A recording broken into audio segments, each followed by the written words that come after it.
সালামু আলাইকুম। ভারত এবং বাংলাদেশের বর্তমান কূটনৈতিক সম্পর্ক একদম তলানিতে। তবে ব্যবসা বাণিজ্য ঠিক আছে, ওইগুলো একদম যে খারাপ চলতেছে তাও না।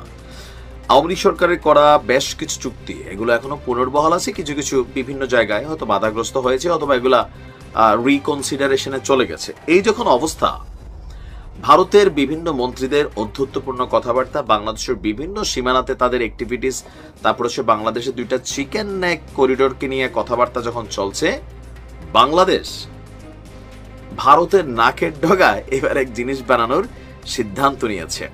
আর এতেই চটেছে ভারতীয় মিডিয়া, ভারতের সরকার বাংলাদেশকে দিচ্ছে পাল্টা হুঁশিয়ারি। আমি যারা আমার কলকাতা থেকে বা বিভিন্ন বাংলা ভাষাভাষী মানুষ যারা ভারত থেকে দেখেন আমার সীমান্তের মধ্যে আমার দেশের নাগরিকের প্রয়োজনে আমার সুবিধার্থে আমি একটা কাজ করব, সেইটা করলে আপনি আমারে হুমকি ধুমকি দেওয়ার আসলেই কে? এগুলার কারণেই ভারতের প্রতি বাংলাদেশের সাধারণ জনগণ বিগড়ায় যায়।